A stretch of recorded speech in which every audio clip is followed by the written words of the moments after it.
I don't know if it's good news or bad news that empathic menopause leads to a whole bunch of boinking here on Future Please. A vile visit to Bajor. My name is Joseph. And I'm your co-host, Peter. Just no joke, huh? We're getting right to it. That's how you feel about this one? Yeah. Yeah, I'm gonna introduce it. I'm gonna tell you a story. Introduce the episode, Peter. Go ahead. Well, I want to talk about some stuff before we get into the episode. Oh, you're right. We have to actually shill our podcast for a change. Something we're terrible at. Well, I was about to skip over it. we just talked about it too. We literally just talked about it. I was ready to not do it. I'm listening to the John Carpenter's Breeding Pools. Yes. Episode that we did, however many ago that was. I'm behind on checking out our own stuff, and as I'm driving, I look down and I see something pretty cool, and I see that you had somehow split up the episode in Spotify, at least, where along the jogging indicator, where the progress indicator, you can move around on the episode, that you split it up into chapters, and the chapters have names. And I was like, man, that's really cool. And I was like, that seems like a lot of work. Is Joe really doing that? And no. The answer is I am not doing that. So what's going on, as far as I can see, is that at least on the mobile app, again, I'm looking right now, I don't see. Interesting. So they don't do it on the desktop at this point. But so at some point you upload this thing, it gets into Spotify, and Spotify, how topical, has some flavor of a language model slash so-called AI, which you and I just did a big long-ass video on. We certainly did. Check it out on YouTube.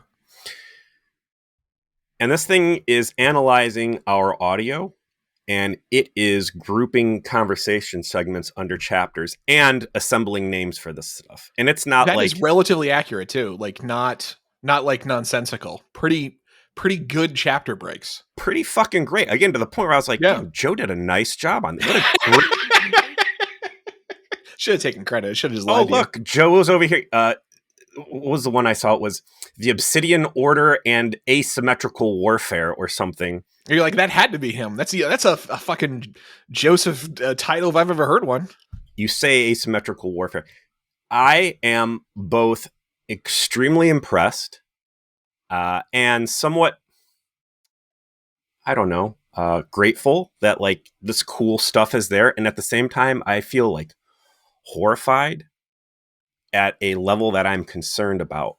And Never this isn't ask ChatGPT 5 about our podcast if you're terrified of AI. Don't do it. Well, Jack a while back took he has a subscription or something to Google Notebook, which is a large language model, and yes, he had it analyze season 1, I think, of Voyager that we did, and that thing built an audio podcast discussing our audio podcast, and the two people spoke in the cadence and the inflections that we use, and it was horrifying. I could not listen to it. I rushed to turn it off. So this isn't our first time like experiencing. It was like some straight up tech heresy for you. Like you were this is unclean. It's abominable intelligence. So go back to our AI discussion and why I don't trust this stuff, right? Because this isn't the EMH doctor picking up a new hobby and deciding to go through, an old podcast from the 21st century. There's an ends to mean on this stuff. Like, yeah, it's a cool feature, and maybe you're going to help your user base get around podcasts more easily, and there's a value in that to, just quality of life. This thing's putting its ass into breaking down what our podcast is about and understanding us at a level that is crazy. That, anybody out there listening can probably do it to the same degree, if not better, if they're solely listening to podcasts with a notebook open. But we're just little nobodies out there on the internet, right? Yeah. Like, we're not Joe Rogan. We're not whatever other big, huge Critical Role. I think they have whatever. So what's happened, I think, is that we as a society have been able to diversify our entertainment because of the access everybody has to publishing tools, to where YouTube is the biggest streaming service out there. It's not Netflix. It's the biggest podcast distributor now too. I mean, we are experiencing a very large growth in our listener base, despite we've been doing the show for a long time. Over 7 years. We enjoy it. We've enjoyed our small boutique little audience that we have cultivated that really likes the show. And we've never had a tremendous amount of ambition about trying to expand it. As always, we're like happy when people find it and start listening. Who wouldn't? But we've never tried to really market us or ourselves or turn this into more than what is essentially a hobby for the two of us. And YouTube deciding to care about podcasts as much as it does has tripled our audience in a matter of months. Part of that also has to do with the fact we interviewed Feral Historian. So Feral, if you're still listening, thanks again, buddy. shout out. Shout out to you, man. I appreciate you being so cool when I just emailed you out of the blue for that. But the use of that platform to now just be like a 100% total media distribution tool that, for a low price that you can have no ads and use the app for music, use the app for podcasts, use the app for video, use it on your television, it's actually a remarkable bargain given it's like 15 or 16 bucks for premium. And I think that's the direction they went in. It was really smart. But a lot of podcasts that I've spent years listening to that had solid audiences on Spotify and Apple Podcasts and all that moved to YouTube when YouTube made that change, blew up significantly, just the same way we did, obviously by many factors, larger. You're talking about like, hey, we're happy we've got 500 or 600 people listening, and these are people now we got an extra 100,000 people listening. And they did so because they got on YouTube and started doing video podcasts to accompany their audio, and just rode that fucking wave to new heights. But you, as a consumer of media right now, can get so ultra specific in which I want a science fiction podcast about a TV show that is 20 to 30 years old, that is irreverent and is heavily laced with profanity, right? Yeah. And there's options out there. You don't have to sit there on the TV and look through channels 3, 5, and 8 or whatever, cable is. You're not going to HBO. Every now and then, as we've talked, there'll be cultural phenomenon where everybody is watching the same thing. Everybody's watching Game of Thrones. That's just it. That cultural unity has died. And Game of Thrones was the last thing. Like the monoculture died when Avengers Endgame and Game of Thrones season 8 came out. I think we've said that before. And it was even in the process of falling when that happened. Yeah, there was a last stand. Fallen apart because you can go anywhere else and get media hyper specific to your interests, cut just the way you like it. Yep. And the big picture, the man behind the curtain on all this is advertising. You don't have the monoculture. You don't have the big ad guys out there selling real estate on TV where you're going to get hundreds of millions of eyeballs on stuff outside of like the Super Bowl. So now advertising is the power of advertising is on YouTube and these other things. And I pay for Spotify, so I don't know what our podcast sounds like to people who are using free accounts or whatever. But what I'm getting to is before you'd have people cutting up like, what's the demographic for Star Trek when it was broadcasting the first time? What's the demographic for Murphy Brown? What's the demographic for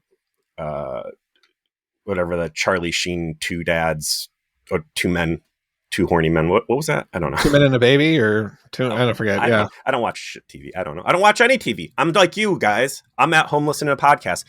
I'm watching YouTube videos in shorter segments. I'm getting ads that are targeted to me right now because there's a lot of background processing power going into that. My viewership is composed of. So them on Spotify putting the power into cutting up our episodes, and the fact it has hyper specific and pertinent titles that it's picking out tells me this isn't a superficial review of going on. This thing is contextual. Yeah. Deeply understanding what we're talking about, how it's being discussed.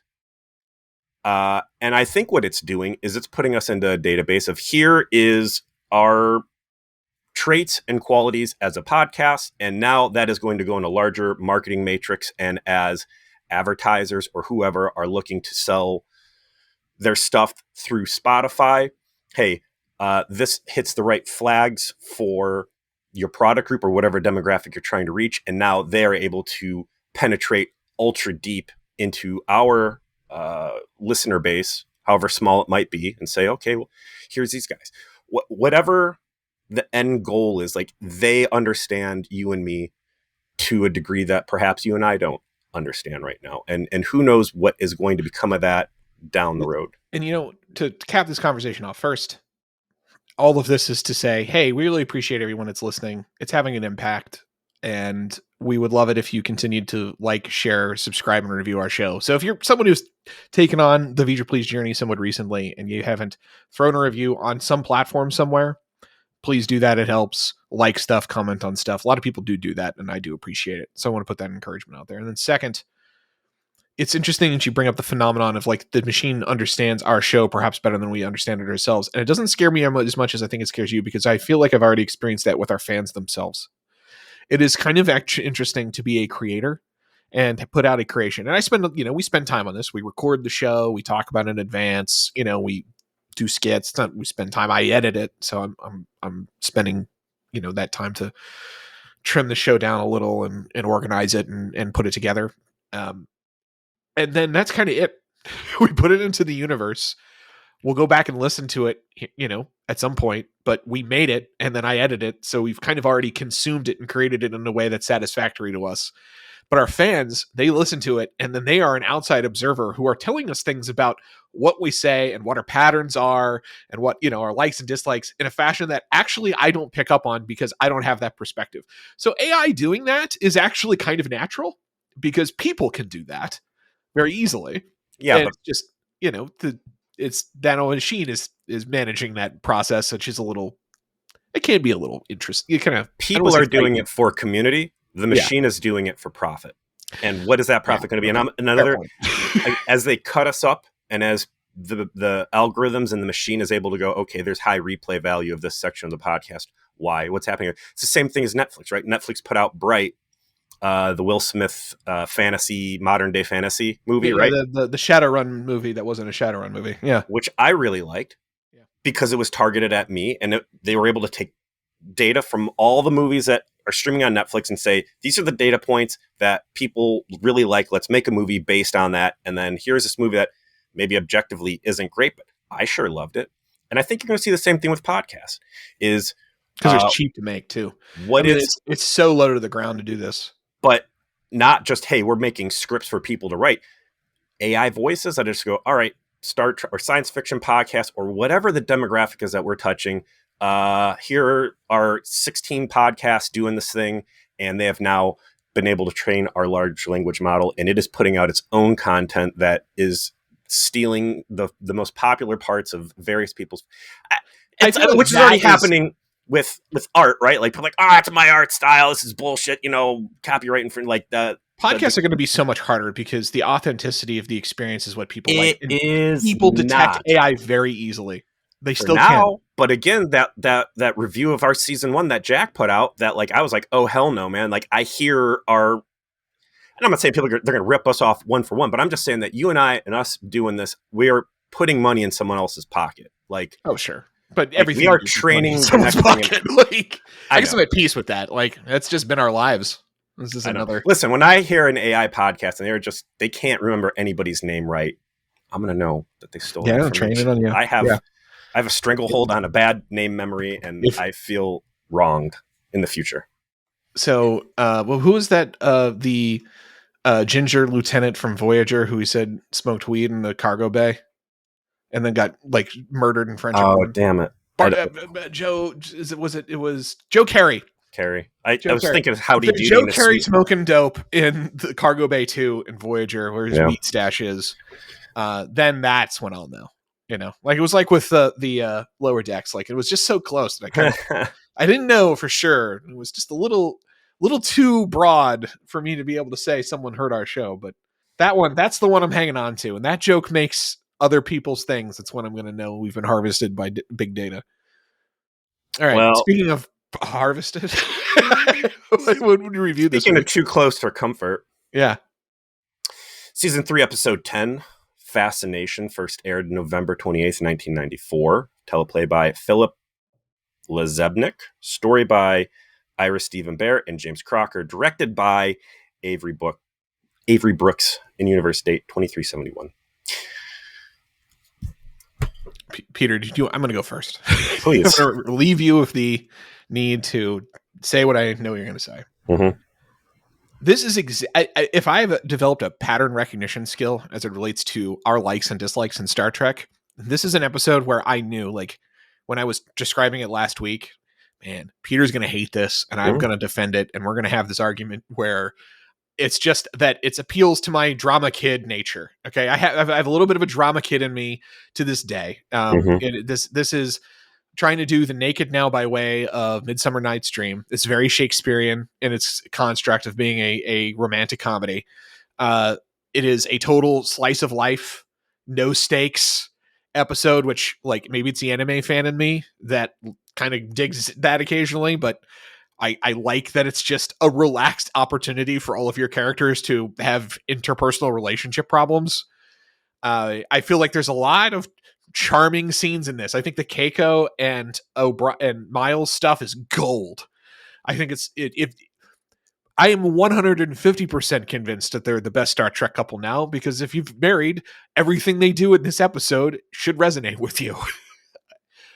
But at the same time, I know this was made in a lab to piss you off. Yeah, see, I was hoping that you're going to be like, what I thought I was going to say was that you were going to hate this and that I was going to defend it and love it. But what actually happened was that I also hated it, because I do sometimes have great taste. But that's not what you just said here. No, it is not. This episode Did you like The Naked Now? I thought it was kind of charming, but not good. You know, like I saw what they were going for, but it was just like too sloppy and over the top. You know, this is better executed because of the fact that they are able to make it play for laughs a lot better, because there's no stakes. That's what made Naked Now like, oh, the ship's gonna explode. You know, like there's a crisis. This is like, no, everyone's just hanging out on Bajoran New Year.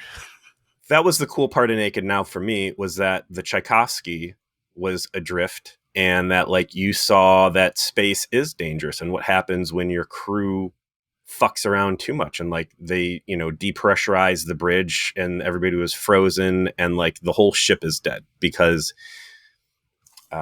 even with magic space technology, the computer can only babysit you so far. So you're right. By removing the actual life threats here, you are able to touch on the slice of life stuff, which is cool. I usually like slice of life stuff.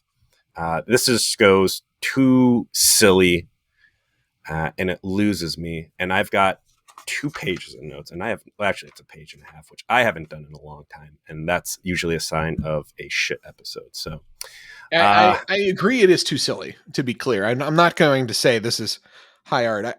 I rank it as, but the way I compare it is like, is this the worst episode of season 3? And I can still say that it's absolutely not. I think no, it's not. Like Meridian is absolutely worse than this, for example. But it is a failure in that it got a little too over its skis, and how it tried to be Midsummer too hard, and it starts to kind of lose its cohesion a bit as it goes on. And it's unfortunate, because there's some good content in here. There's some fun stuff happening. There's a big missed opportunity, which is actually in the memory, to my shock, actually in the memory alpha that I'm going to share with you once we get to it. Okay.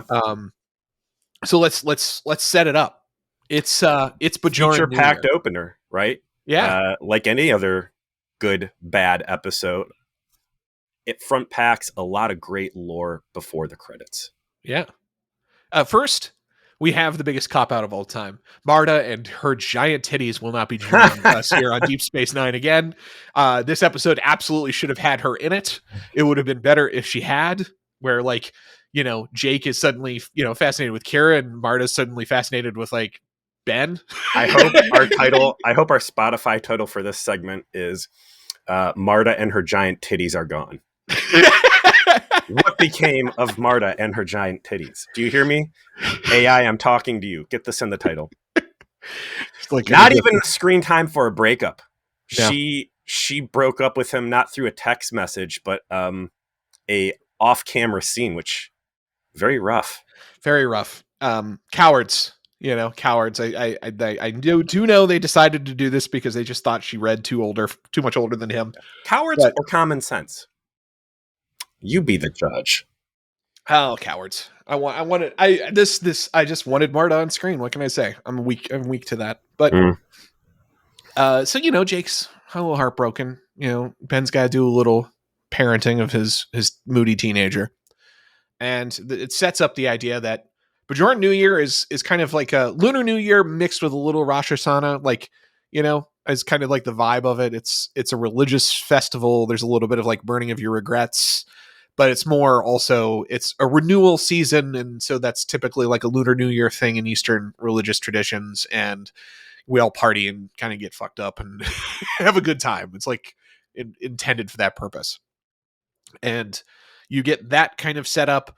You get some great O'Brien and Bashir are friends stuff happening. Great scene between them and the Replomat as O'Brien very clearly is talking about how he's looking forward to fucking his wife.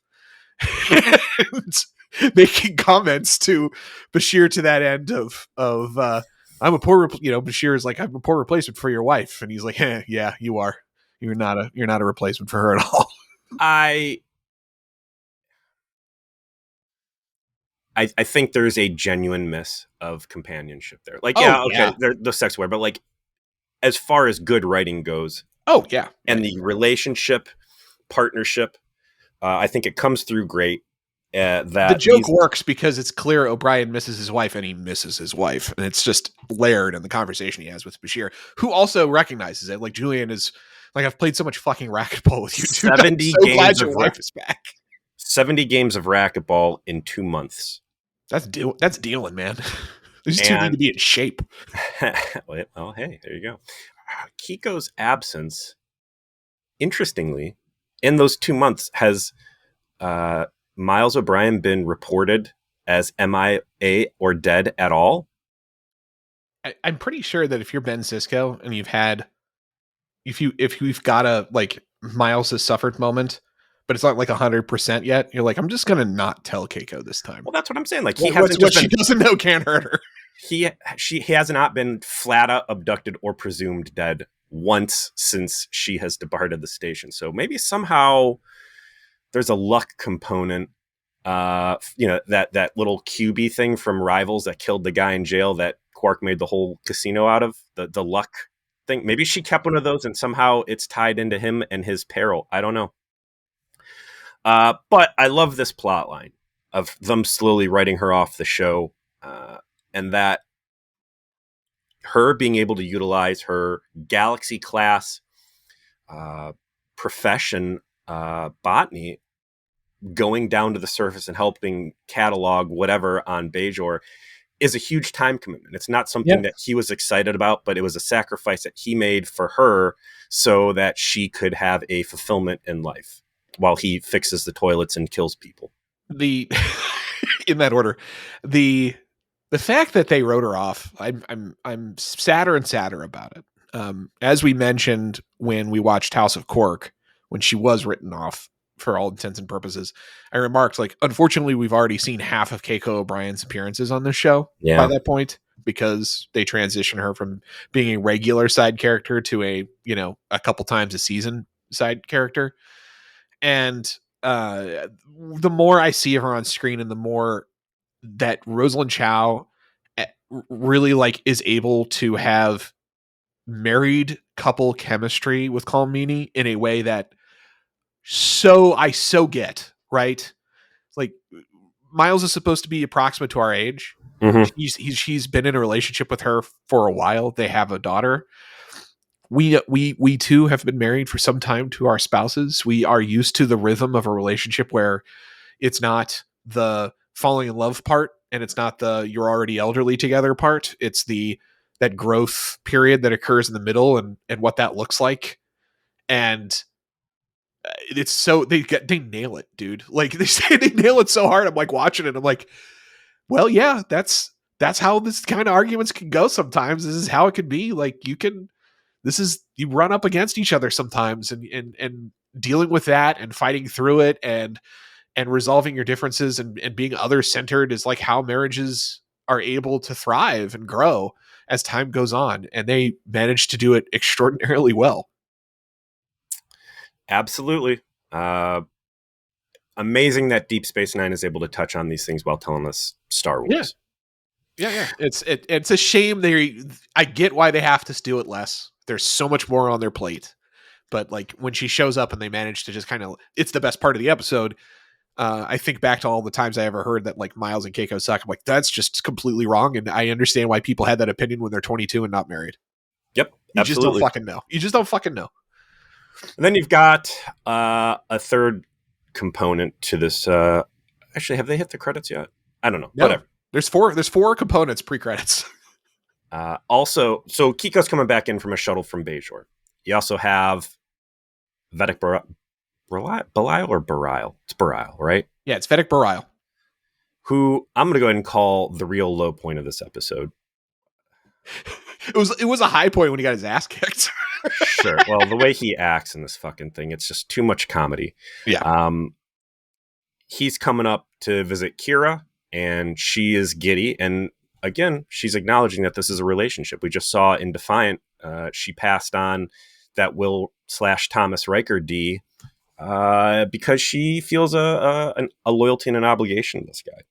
And all of that is partnered with Odo, who continues to clearly demonstrate a deep affection for Kira that he doesn't seem to be able to express, that Kira is oblivious to. But he is pursuing it. And that's the interesting thing to me, is the speed in which he is exploring these feelings, and that he's not like wallflowering on this, and we are not getting episodes and episodes. Like when we got 20 plus episodes a season, you really got the time if they wanted to like antagonize or agonize over this. Oh, bro, they agonize over it. Well, this is actually probably the most complicated romantic subplot in all of Trek history. It's only begun. Well, at this point, he is pursuing, I think, at a pretty quick clip, because he wants to acknowledge that he is going to get involved in this humanoid cultural thing, which I'm sure in the past he's been like, I'll be in my bucket, humph, I'll just be patrolling. This is, I want to be a person, and I want to be around you, and I want to explore this. But she lets him know, oh, great, my boyfriend's coming up, so you're going to be other guy, and I'm going to hurt your feelings, and I'm going to go hurt everybody else's feelings when I pick up Vedic Barile. And then there's me and my murder soulmate friend. Yeah, again, these guys, like, it's so funny that how often they're on the same page conceptually. Like, yeah, we are both here in the space station doing our duty, and the person we want is far away. Oh, hello, murder friend. How are you? I'm good. Cool. Well, there's mine.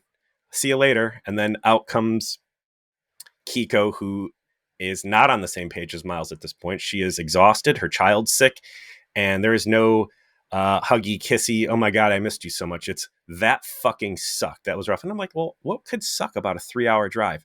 And then who comes out? I had forgotten all about her. Lwaxana Troi walks out.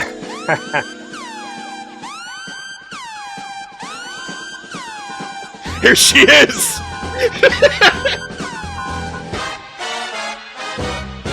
Lwaxana Troi. Which, to be fair, the last time we saw her on Deep Space Nine, she was not bad. No, she was great.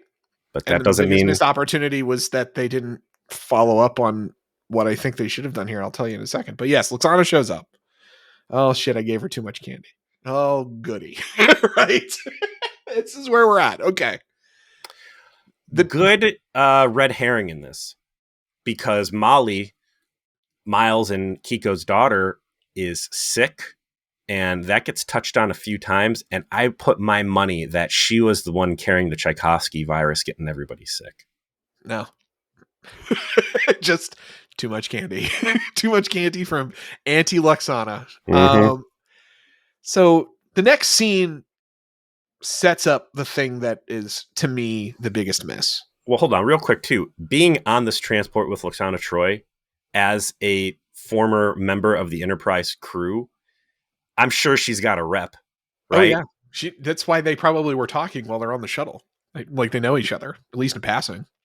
I wonder if Kiko's like, oh, fuck this bitch. She does not show. And you can't, like, how scary that would be, too. Like, I don't like this person.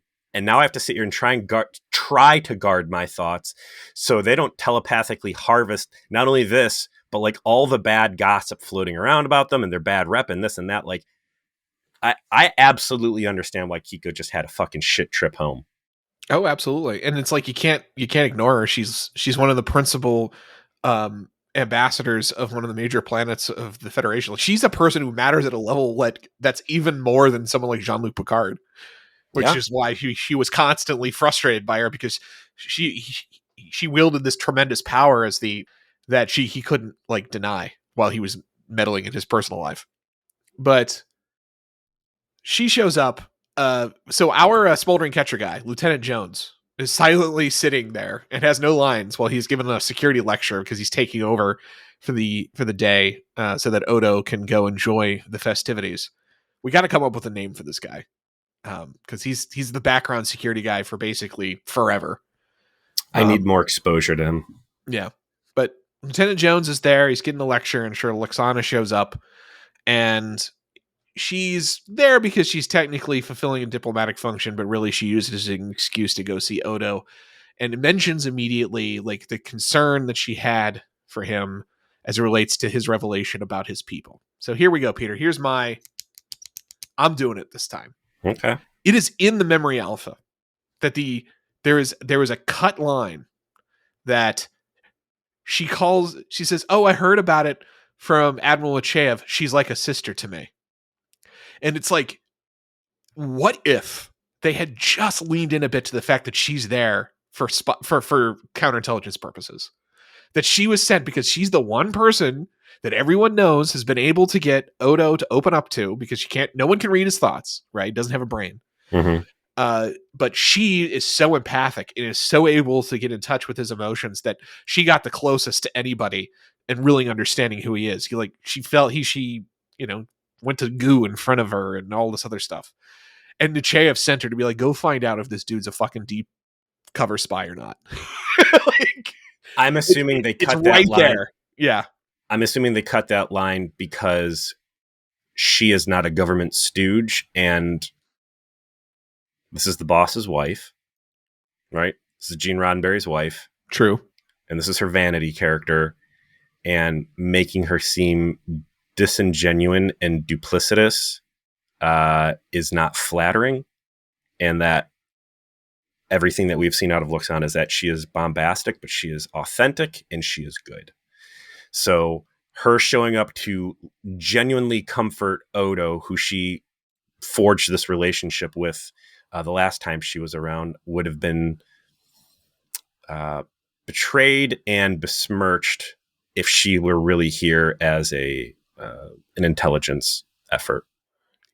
I think you could have written it in a way of that she chose to step into the breach and do it because she wanted to make sure that Odo's name remained clean, that her intentions were to defend him and demonstrate that he is making his own decisions, that because she knew that as a consequence of her powers, and she just needed to be able to confirm that to Nechayev. I think you could have satisfied what you're saying, which is very true, and still actually put this plot together in a way that made much more sense if you just leaned in a bit to her saying, in the end, like she knew all along, and the reason she came was because she knew that, his heart was good.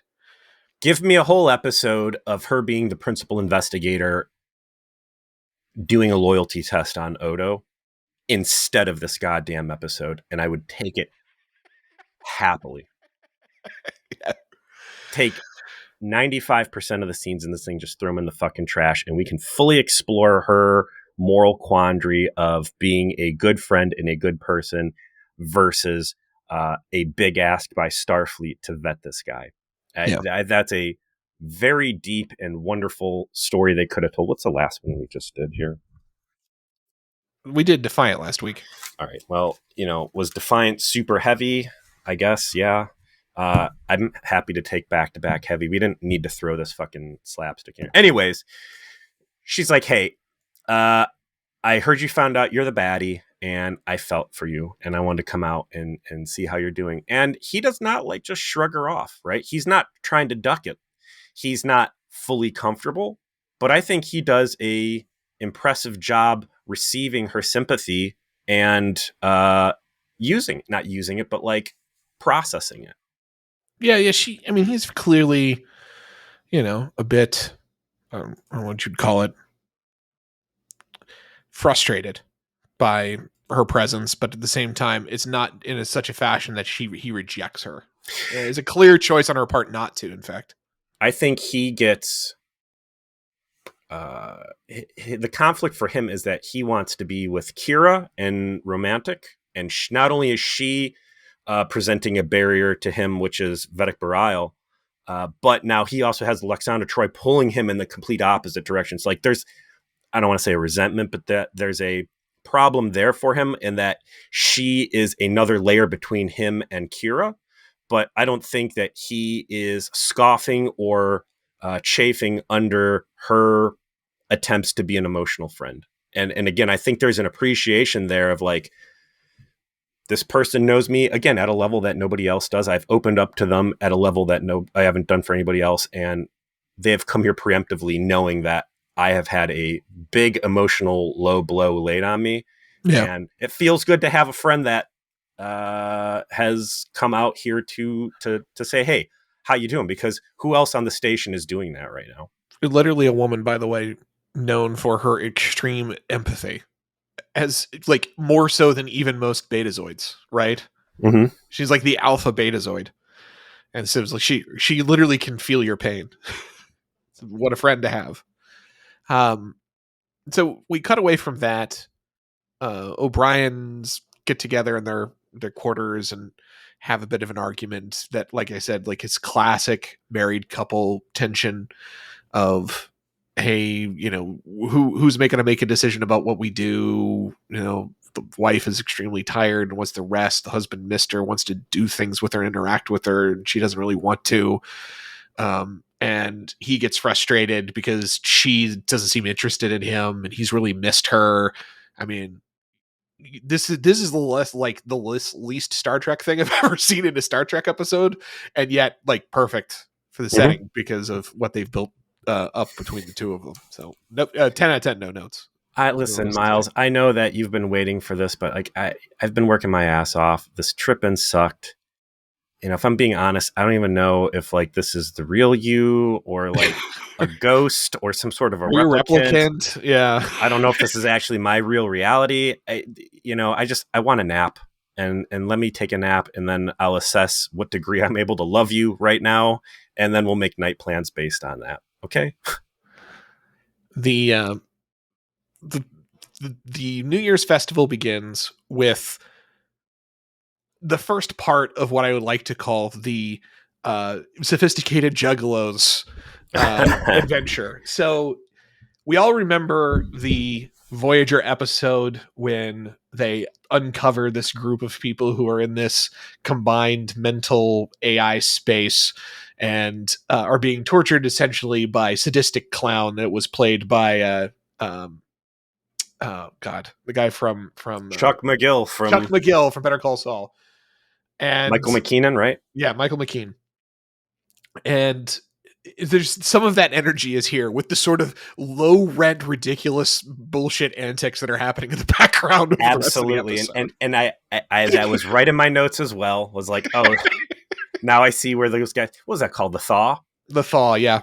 Which one of gosh, we haven't talked about cryostasis as the answer to a plot in a long time. Yeah. And as I sit here looking on the wall where I have this beautiful bead art from a listener of ours of the clown peering over Harry Kim's shoulder, I hadn't thought about that episode in a long time until I saw someone juggling glow sticks, the hula hoop ball guy, and the Cirque Soleil. Actually, those were Cirque Soleil performers, weren't they?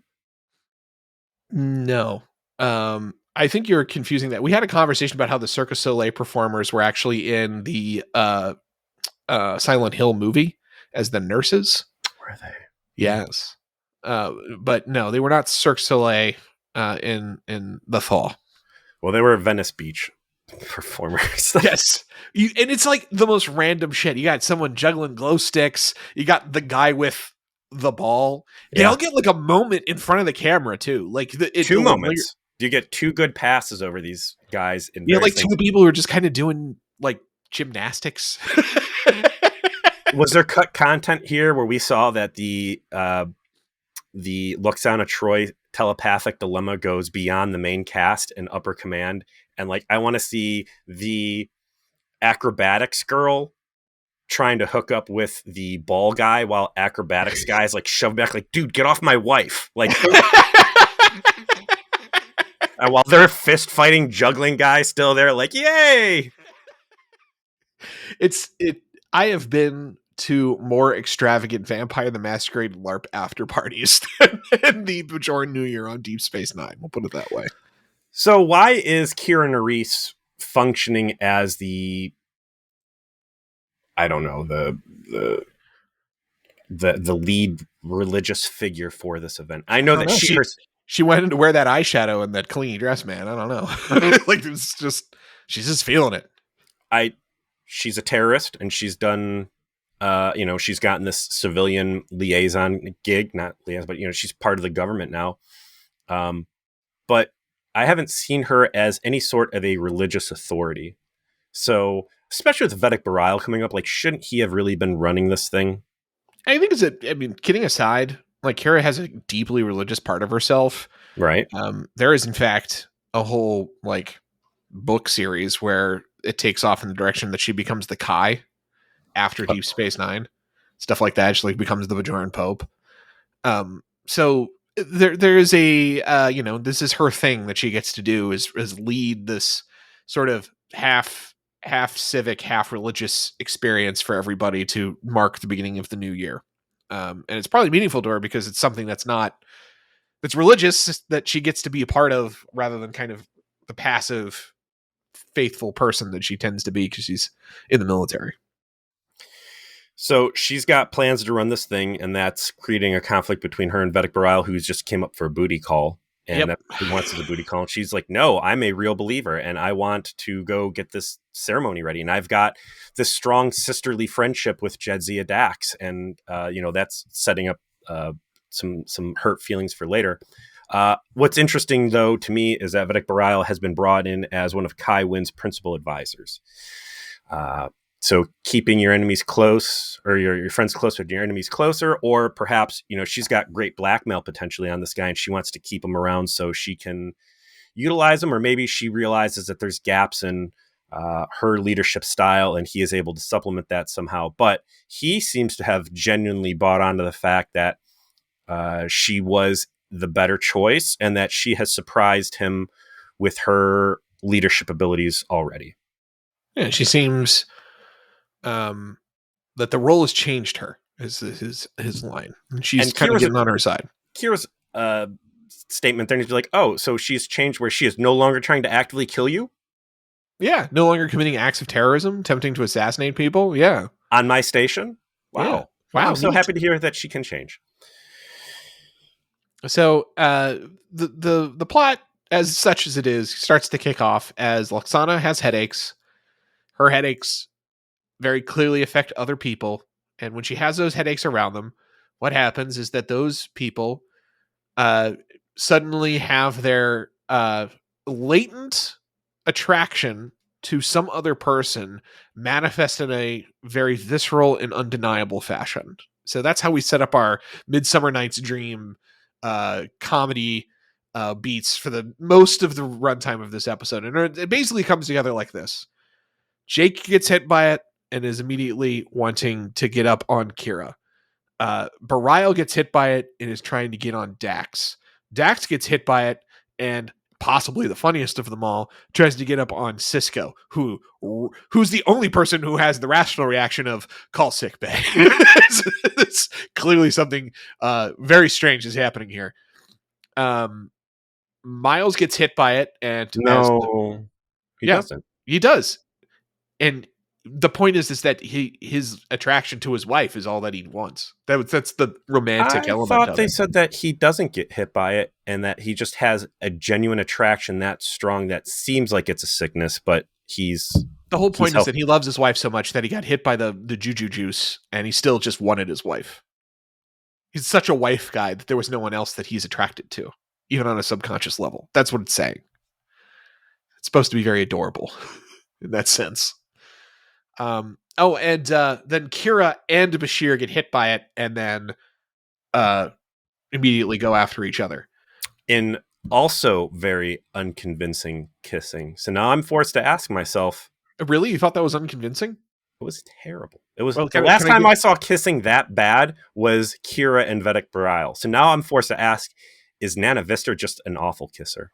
Well, here's the thing that you're not going to find in the memory alpha that I is that they're fucking. Yeah, they included this because these two were so fucking hot for each other, was actually kind of becoming a problem. That they were constantly had their hands on each other off camera. Mm-hmm. So the fact that you find it unconvincing, despite the fact those two are literally in the middle of a very intense romance at the time of the filming of this episode, might lead to the fact that your conclusion that Nana Vista is bad at kissing people. It's your judgment, because that's as sincere as I think you're going to see it on screen. She's a bad kisser then. I'm sorry, Nana.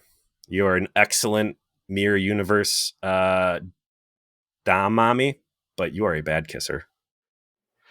So we have all of these little tragic romance moments of people getting rejected by the person that they thought they're going to be with, and then getting pursued by someone they don't like. I love the scene with Quark and O'Brien, and this is the first time the good bartender moment. Yeah, we've really seen like O'Brien getting along well with Quark, because he's been very shitty to Quark, and perhaps rightfully so. But in this one, he's like, tell me about your problems. To write down. Here's a free Latinum press pen. I love that he's merching the event, right? Yeah. Here's a free pen.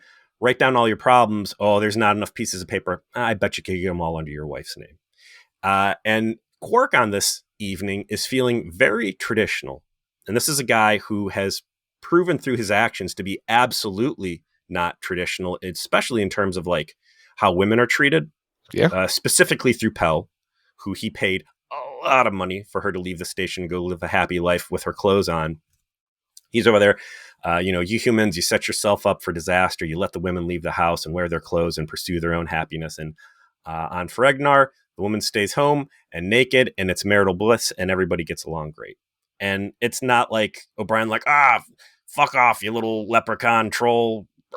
He's like talking to him like a human being, and they have a great dialogue moment. And I did not expect things to go the way they did later on, but I would say he says like, why aren't you married then, Quark? He goes, I just haven't met the right woman yet. And it just leads me back to what a lover boy he is. Mm-hmm. Like he's trying though. He's out there. Why aren't you married yet? Well, the one lady wanted to go be a terrorist instead, and that was a hard separation. And the other one, I think has wanted to marry a lot of people. They're too busy with their lives to settle down with Quark and run it. And then he got get married and then had to ask for a divorce because she was too much. What was her name? A little too much. What was her name? The Klingon lady? Grilka. Grilka, yeah. Oh, yeah. She'll be back. Good old Grilka. Good old Mass Effect 3 war score provider Grilka. Avery Brooks is a director through this episode. He has certainly given himself a hall pass to go back to crazy unhinged season 1 Cisco. I'm sorry, silly and jovial theater kid Cisco unhinged. Yes. Not I'm gonna beat this motherfucker's ass. Quite the opposite, in fact. Of all the things that happened in this episode that made me genuinely laugh, it was when Vedic Bareil tries to square up against Cisco, punches him in the face, and Cisco is literally unmoved, like he just like Bareil just punched Superman. He did. He did. He's like, he just looks at him like, Barial, what are you doing? And he tries to hit him again. He just like blocks it as if he's blocking the blows of a child. It's like, this is a man who wrecked a Klingon one-on-one in Ops. This is a man who went through Jem'Hadar like a hot knife through butter. You are a wimpy priest. You literally are incapable of hurting him. We need to start comparing Sisko, I think, in the 90s tradition here. He is the prophet. Is he the Matrix 1? He can't fly, but he has been chosen to, lead the people, and he's a great fighter with a keen understanding and able to see the code and know that, the Obsidian Order has its illegal fleet hidden over there. And I do love the Dax fucks element turning on Sisko in a way where he is not having it, because as far as he's concerned, he's known Dax as a man for too much of his life to want to be attracted to her. Like the old man, I'm not having this. This isn't all right. I don't like you touching my butt and getting up on me. And she's like, yeah, I'm going to get it. I'm going to land this plane. You're not going to say no to me forever. I don't think that he is shutting her down because of his relationship with Curzon. I don't see Ben Sisko as someone to date a subordinate. That too, yeah. I don't see Ben Sisko as... I think it's too unprofessional for him. Also, he knows he's got access to way better things. I go back to the astral projections episode and the super hot space elf he landed in that one. Like, this dude, he knows he can do better. Terry Farrell. Yeah. She's great, but this guy can pull better. So he's not going to go and cause HR situations over little old her. What do you think Avery Brooks's direction on his coworkers are, knowing how silly and crazy he gets? The amount of comedy in this thing to a problem point in the episode for me, I think, is absolutely director notes. I think he was trying to do theater stuff. I mean, he's a theater guy. That's how he came up. And it's very much reflected in his personality. This is just Shakespeare. So he's probably trying to channel that energy for the most part. And it's the feeling I got. This felt very economical. This felt very stage drama-y. And the way that I guess you'd call it the climax of the episode, which is the party he's holding in the wardroom, is structured, is just it. Have you ever seen Midsummer's Night's Dream? No. You ever seen, you ever watched any Shakespeare, actually performed? Probably not. The comedies tend to end in this way, where everyone comes together and there's a kind of resolution of everyone's interpersonal drama with each other that's satisfactory, and then all of the couples that are supposed to be together in the end are together, and life moves on. Comedies are very light, happy affairs in Shakespeare. And so they all come together, and there's a Barial tries to fight Sisko for the affection of Dax. Dax lays him out. Kira is trying to avoid Jake, who's incredibly horny for her, and then starts making out with Bashir, and they both find this difficult to deal with because Kira was already mad at the fact that Barial was ignoring her to pursue Dax. The Kiko and Miles sort out the differences. She puts on the beautiful red dress that's too tight in exactly the way that Miles likes. I'm going to wear my sluttiest. I'm going to wear my finest hothing. Yeah. To your boss's party. And make out with you there. Him going and trying to repair the damage he did, which I want to talk real quick. When they get in their argument at Quark's, a little bit of abusive Miles comes out there. Yeah. And which he notably and specifically notes and apologizes for. And he apologizes by saying, I know it sucks here on Deep Sheetz 9. I have put in my letter of resignation. I think we need to start a list how many times people have quit since the hint of the Dominion War has come down, because here's O'Brien. Yeah. Dax just tried to fucking dip out for a 60-year sabbatical, right? Yeah. Kira was reassigned, and that's not really close enough to the war to count. I think Bashir has been perfectly loyal. Odo quit already. It's true. Am I missing anybody? That's it so Quark has far. tried to quit the bar and move away, but he has been forced to continue interacting with it. Garrick has tried to avoid doing things and has been forced into doing things. I Garrick guess would like to quit, but he is there under threat of death. Yeah. So I was very touching that you're willing to give up your posting where you could potentially be killing Cardassians for me and love. When Quark comes into this party with his spice pudding, right? Yeah. And I want to call this episode the Spice Pudding Orgy. I don't think I could put orgy in the title and Not with that enjoy attitude, the you SEO. can't. When he just walks in like, I've got pudding, the only thing that scene was missing to me was Kess over his shoulder. Because this thing just read to me like season 1 Voyager, where they just in red alert and they just barely escape with their lives. And he's like, I brought cake. You have no security protocols. I'm walking on the bridge to pass out hors d'oeuvres and celebrate a happy hour while the red alert klaxons are still going off. So it's just pure chaos. Quark shows up. Quark walks by Lesser Troi, who hits him with the telepathic virus. And I thought, don't Ferengi have like a really high fortitude save versus telepathy? They do. But again, we're talking about the alpha telepath. So it even hits him, right? The fact that Sisko goes untouched, I think, just lends further credence that he is not only the prophet, but also the one. Can't get Neo with the space hornies. I think, like, director's prerogative. I will be the one untouched by this adventure as I put this together. Have we established how much control they have over the scripts? We know by Voyager they are absolutely locked in. Way more control. The actors are able to play with this material in a fashion that is not reflected in Voyager at all, and has everything to do with the fact that Voyager was a network show, and they had it on the fucking rails because of that. And this is some wild and out shit in syndication. So they're playing around with the material, and also like everyone here trusts each other. You can tell. Like the actors, they don't necessarily get along personally in the same ways. Like I read a lot about how Armin Shimmerman and Avery Brooks apparently did not get along on a personal level, but on a professional level, there's no doubt that everyone is able to respect each other and put together good material. Interesting that we have a lot of Odo in this episode and we have a lot of Quark in this episode. And I think this is the first time where they've had nothing to say to each other whatsoever. True. And they're in the same scene together. And I don't think even so much as look at them. Like, first time for that. But it becomes clear that Loxana is the one who's... like that. I would have liked that scene, like between Kiko and Miles. Like, oh, fuck. Is this the Tchaikovsky virus all over again? Because they were there. They were. Yeah.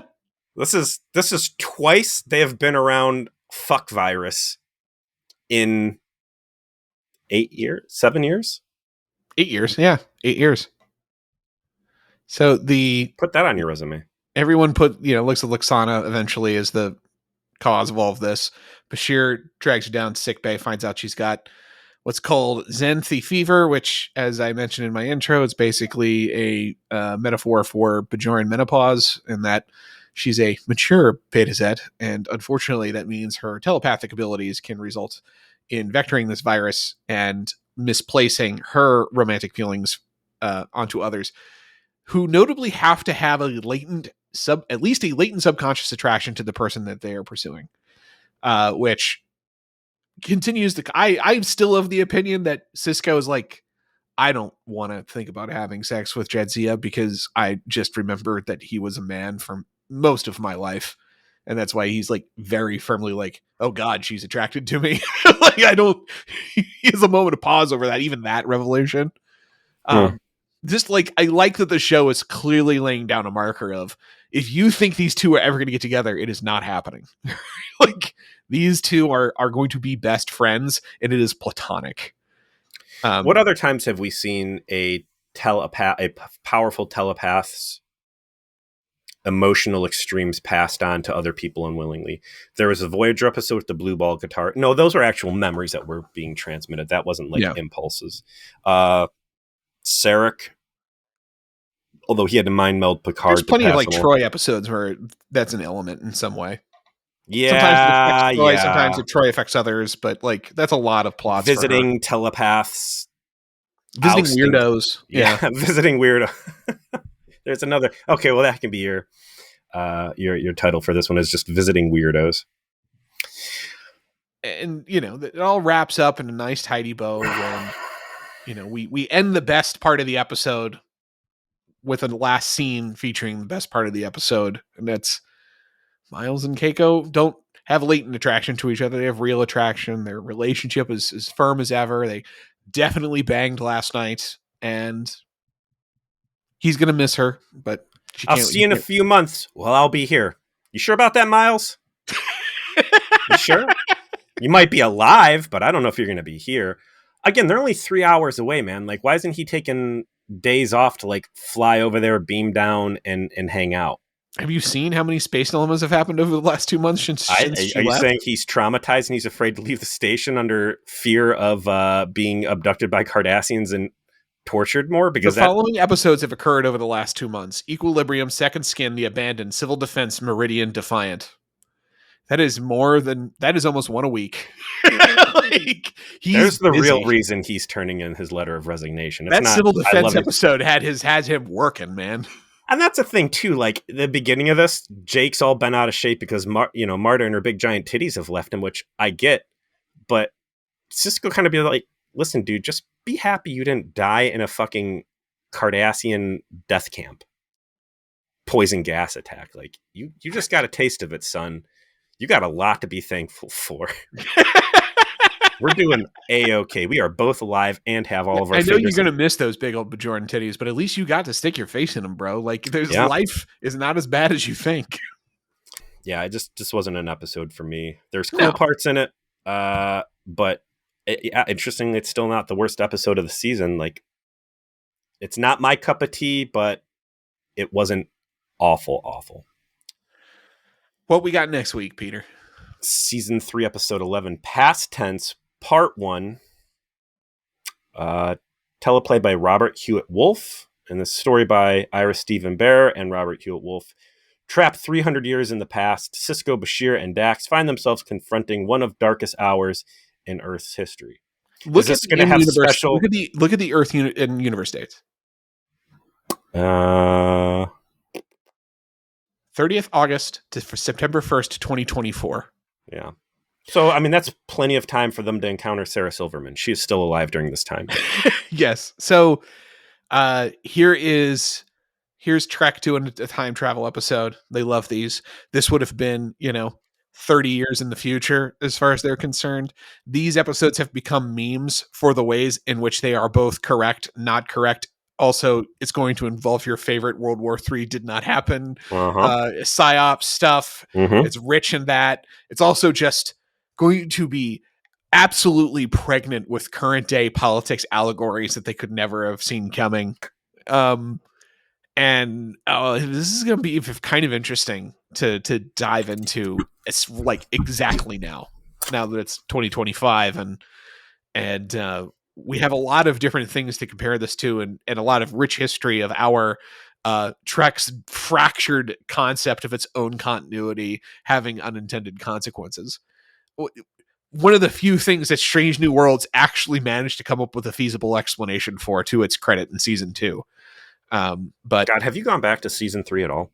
No, I have zero desire. Zero. I don't know. Maybe we should do a side video or whatever. Maybe, and maybe we force ourselves to watch it so we can talk about it. But in case you don't know what I'm talking about, we'll get into it more when we review this. But season 2 of Strange New Worlds had an interesting plot idea in which the constant interference with the timeline as a consequence of different temporal groups or agents have created a circumstance where people have different recollections of when things happen and how and why, but time has a certain inertia and fixed nature such that certain key events keep happening anyway. They just happen differently. Yeah. And so like the interplay of all of that leads to finally an explanation that makes it so that like an episode like this can occur. And yet you can have, characters from Strange New Worlds go back to 2024 and it looks like 2024 of our time. So anyway, that aside, this will be interesting to go into. One thing also to make sure that we are clear to our audience about is we're going to do these past tense episodes. But after these past tense episodes, the next episode that takes place on Deep Space Nine is not an episode of Deep Space Nine. You know what that means, Peter? Caretaker Part 1? Caretaker Part 1. We're going back. Wow. Back to the start. Wow. It's on the horizon. I am looking forward to that. I wonder which one of my children will shit on my foot. Someone had mentioned in the Discord today of listening to our very first episode and your poop stories, within it, and thinking about like that kid's got to be in second or third grade by now. She, we just started school. I got to wake up for the bus. We are there. Yeah, this has been going on far too long, much to my wife's chagrin. I appreciate her patience, and I appreciate everyone who's been listening to Views Your Please lately. Thank you so much, and we will see you next week.